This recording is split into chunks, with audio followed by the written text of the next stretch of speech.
Hi hello, ഞാൻ ഇപ്പോൾ കുറേ ദിവസമായി കുക്കിംഗ് വീഡിയോ ഇട്ടിട്ട്. അപ്പം ഞാൻ വിചാരിച്ചു ഇന്ന് കുക്കിംഗ് വീഡിയോ ആയിക്കോട്ടെ കേട്ടോ. ചിക്കൻ വരട്ടിൻ്റെ ഒരു വീഡിയോ ആണ് കേട്ടോ. നല്ല അടിപൊളി ടേസ്റ്റാണ്. കണ്ടില്ലേ, കാണാനും നല്ല ഭംഗി, അതുപോലെ കഴിക്കാനും നല്ല ഭംഗി. എങ്ങനെ ഉണ്ടാക്കാൻ നോക്കാം. ആദ്യം കുറച്ച് സാധനങ്ങൾ വറുത്ത് പൊടിച്ച് മാറ്റി വയ്ക്കാനുണ്ട്. അതിനായി ചട്ടി ചൂടായപ്പോൾ എരിവിന് ആവശ്യമുള്ള കുരുമുളകും നല്ല ജീരകവും പെരുംജീരകവും ഇട്ടിട്ട് നല്ലപോലെ വറുത്തെടുക്കുന്നുണ്ട്. നമുക്ക് ആ വറുത്തതിൻ്റെ സ്മെല്ലൊക്കെ വരുമ്പോൾ കണ്ടോ, ഇത്ര ഭാഗമായപ്പോൾ ഞാനത് മാറ്റി വെച്ചിട്ടുണ്ട്. അടുത്ത ചിക്കൻ വൃത്തിയായി കഴുകിയതിന് ശേഷം മഞ്ഞൾപ്പൊടി, ഉപ്പ്, കാശ്മീരി മുളക് പൊടി ആയിട്ടാണ് ഞാൻ എടുത്തത്. കാരണം കുരുമുളകാകുമ്പോൾ കുറച്ച് എരിവ് കാണും. അപ്പോൾ കുഞ്ഞുങ്ങൾ കഴിക്കുമ്പോൾ ഇനി സാധാ മുളക് പൊടി എടുത്തിട്ട് എരിവ് കൂടണ്ടെന്ന് കരുതിയിട്ടാണ് കേട്ടോ കാശ്മീരി മുളക് പൊടിയാണ് ഞാൻ ആഡ് ചെയ്തിട്ടുള്ളത്. എന്നിട്ട് നല്ലപോലെ മിക്സ് ചെയ്ത് നല്ലപോലെ എല്ലായിടത്തും ആവത്തക്ക മിക്സ് ചെയ്തിട്ട് കുറച്ച് നേരം അത് റെസ്റ്റ് ചെയ്യാനായിട്ട് മാറ്റി വെക്കണം. നല്ലപോലെ കണ്ടോ, നല്ലപോലെ ഇളക്കി ഞാനത് അടച്ച് റെസ്റ്റ് ചെയ്യാനായിട്ട് മാറ്റി വെച്ചിട്ടുണ്ട്. പിന്നെ നമുക്കിതിലേക്ക് കുറച്ച് വെളുത്തുള്ളി ആവശ്യമുണ്ട്. അപ്പോൾ ഇത്രയും വെളുത്തുള്ളി ഞാൻ അരിഞ്ഞെടുത്തിട്ടുണ്ട് കണ്ടോ, അത്രയും വെളുത്തുള്ളി അരിഞ്ഞെടുത്തിട്ടുണ്ട്. പിന്നെ 4 സവാളോളം, അധികം വലിപ്പമല്ല കേട്ടോ, കണ്ടില്ലേ, അത് നല്ലപോലെ നൈസാക്കി അരിഞ്ഞെടുത്തിട്ടുണ്ട്. എന്നിട്ട് ചട്ടി ചൂടാക്കാൻ വെക്കുക. ചൂടായി വരുമ്പോൾ കുറച്ച് വെളിച്ചെണ്ണ ഒഴിച്ച് കൊടുക്കാം.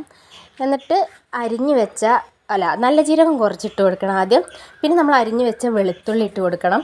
പിന്നെ എരിവിന് വേണമെന്നുണ്ടെങ്കിൽ പച്ചമുളക് ചേർത്ത് കൊടുക്കാം. ഞാൻ ഒരെണ്ണം ചേർത്ത് കൊടുത്തിട്ടുണ്ട്, ചെറുതൊരെണ്ണം കേട്ടോ.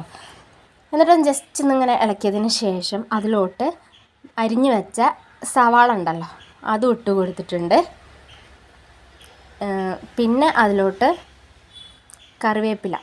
കുറച്ച് കറിവേപ്പില ഇട്ടിട്ടുണ്ട്. പിന്നെ നമ്മൾ ഈ ഉള്ളി വാടി കിട്ടാൻ വേണ്ടിയിട്ട് കുറച്ച് ഉപ്പും കൂടി ആഡ് ചെയ്തിട്ടുണ്ട്. ഉപ്പ് ഏറുന്നത് ശ്രദ്ധിക്കണം, കാരണം നമ്മൾ ചിക്കൻ കുഴച്ച് വെച്ചപ്പോൾ കുറച്ച് ഉപ്പ് ആഡ് ചെയ്തിട്ടുണ്ട്. അങ്ങനെ സവാളയിൽ ഉപ്പിട്ടിട്ട് നല്ലപോലെ വാട്ടിയിട്ടുണ്ട്. നല്ലപോലെ വാട്ടിയെടുക്കണേ. നല്ലപോലെ ഒന്ന് കുഴഞ്ഞ് വാടി വന്നിട്ടുണ്ട്. ആ സമയം നമ്മുടെ ചിക്കൻ മാഗ്നേറ്റ് ചെയ്ത് വെച്ചെന്നല്ലോ, അത് അതിലേക്ക് ആഡ് ചെയ്തിട്ട് നല്ലപോലെ മിക്സ് ചെയ്ത് കൊടുക്കണം. നല്ലപോലെ ഇളക്കിയിട്ട് ഇതിൽ വെള്ളമൊന്നും ഒഴിക്കണില്ല കേട്ടോ. ഈ ഇറച്ചിത്തെ വെള്ളം തന്നെ ഇറങ്ങി വന്ന് ആ വെള്ളത്തിൽ കിടന്ന് വേവണം. പിന്നെ തീ പ്രത്യേകം ശ്രദ്ധിക്കുക, കാരണം ചിക്കനിൽ വെള്ളം വരുന്നതിന് മുന്നേ തീ കൂട്ടി വെച്ചാൽ അടുക്കി പിടിക്കും. ചിക്കൻ കുറച്ച് വെള്ളമൊക്കെ ഇറങ്ങി വന്നതിന് ശേഷം തീ കൂട്ടിയാലും കുഴപ്പമില്ല. അപ്പോൾ അത് ശ്രദ്ധിക്കുക, അടി പിടിക്കുന്നത് കണ്ടോ. ഇത്രയൊക്കെ വെള്ളം ഇതിൽ നിന്ന് ഇറങ്ങി വന്നിട്ടുണ്ട്. പിന്നെ ലാസ്റ്റ് ചിക്കൻ വെന്തതിന് ശേഷം നമ്മൾ ഈ ആദ്യം വറുത്ത് വെച്ചില്ലേ, അത് പൊടിച്ചത് ഇതിലോട്ട് ചേർത്തിട്ടോ. പിന്നെ ഇത്ര വെള്ളമൊക്കെ മതി എന്നുണ്ടെങ്കിൽ, ഇത്ര ഗ്രേവി വേണമെന്നുള്ളവർക്ക് ഇപ്പോൾ തീ ഓഫ് ചെയ്യാം. അല്ല കുറച്ച് വരണ്ടിരിക്കണം എന്നാണെങ്കിൽ, വെള്ളം ഇല്ലാത്ത പോലെ ആക്കി എടുക്കണം എന്നുണ്ടെങ്കിൽ കുറച്ച് നേരം കൂടി ഇതുപോലെ ഇളക്കി നമ്മൾ വെള്ളം വറ്റിച്ചെടുക്കണം വേണ്ടത് കണ്ടോ. ഞാൻ കുറച്ചും കൂടെ വറ്റിച്ചെടുക്കുന്നുണ്ട്. നല്ല വരട്ടിയതുപോലെ തന്നെ ഇരിക്കട്ടെ എന്ന് കരുതിയിട്ട് ലാസ്റ്റ് കുറച്ച് ഗരം മസാല വേണമെങ്കിൽ മാത്രം ഇട്ട് കൊടുക്കാം. എന്നിട്ട് നല്ലപോലെ ഇളക്കി